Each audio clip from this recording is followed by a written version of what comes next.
Mga kaganapan sa ating himpilan, ihahatid sa inyo, #PalaNews. Noong nakaraang Biyernes ay may mga kliyente tayong lumuwas pa mula sa kanilang mga probinsya upang magtungo Lumuwas? po. Lumuwas pa po. Oo. Mula po, dito po sa PAO Galing Central Mindanao Office. sa Visayas. At Oh. para nga po ireklamo ang kanilang employer sa di umano'y hindi makatarungang pagtrato sa kanila. At kaugnay po niyan, panoorin po natin ito.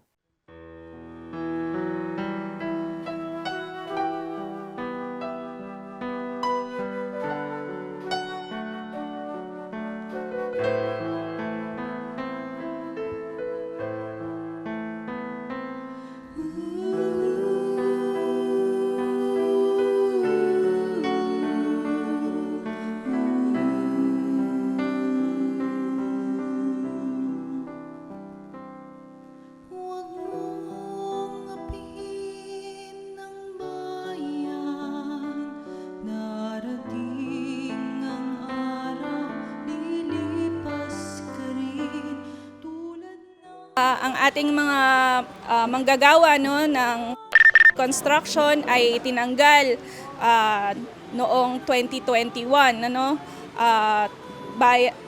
binigyan sila ng memorandum na sila ay pinagbabawalan ng pumasok doon sa premises ng kanilang pinagtatrabahuan na project. Ngayon, si labor arbiter ay binigyan sila ng award ng separation pay. Binigyan din, pinagtibay yun ng NLRC.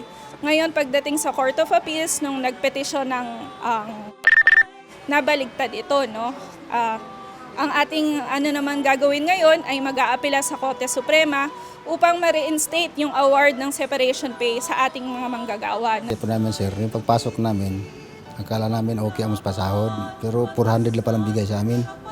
Tile sitter ako sir eh. 4 years din ako nagtrabaho doon. Tapos yung namin, walang benefits, kompleto po, wala. Wala talaga bigay sa amin. Pati December, 0-0 eh, wala. Wala talaga ibigay. Ayun kami. Oo, lahat pamilyado kami sir. Ako, Negros ako sir eh. Nagsimula ko dyan, 380 pa lang. Hanggang ng 400. Sa kaumpisa ko, 2015, 380 pa. Hanggang nag 400 ako. Yun lang ang pinakaano na. Last na nila. Pasahod sa tao. Ako po si Lemuel Mason. Reklamo po namin yung medyo sobrang baba yung rate. 400. Ako po si Jason, wala kami is wala pong pilil pag-ibig. 3 taon ako dyan po. 350 pa rin. Hindi po kayo dinagdagan? Hindi po. Tapak-tapakan, ibangon sa lusak ng pagdaramdam, hawakan na. Oh, mga probinsya sir, lang mga probinsya talaga nire-recruit nila sir kasi dali lang mauto yata mga probinsya kasi mahina sa sir ba?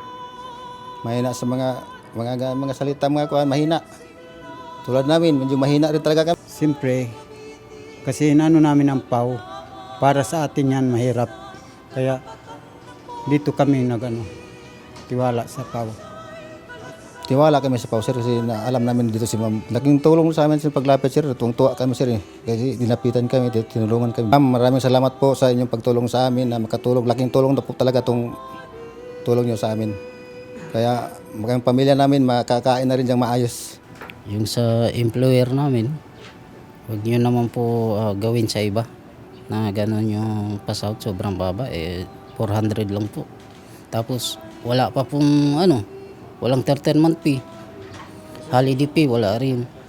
Ang ating ahensya ay isa sa top agencies po na talagang nagbibigay ng serbisyong publiko lalo na sa ating mga manggagawang inaapi ng kanilang mga employer. Gusto lang po natin na maibigay sa kanila yung nararapat sa batas at maibigay din po yung kanilang kahilingan na magkaroon ng hustisya, yung kung ano man po yung mga violations ng employer.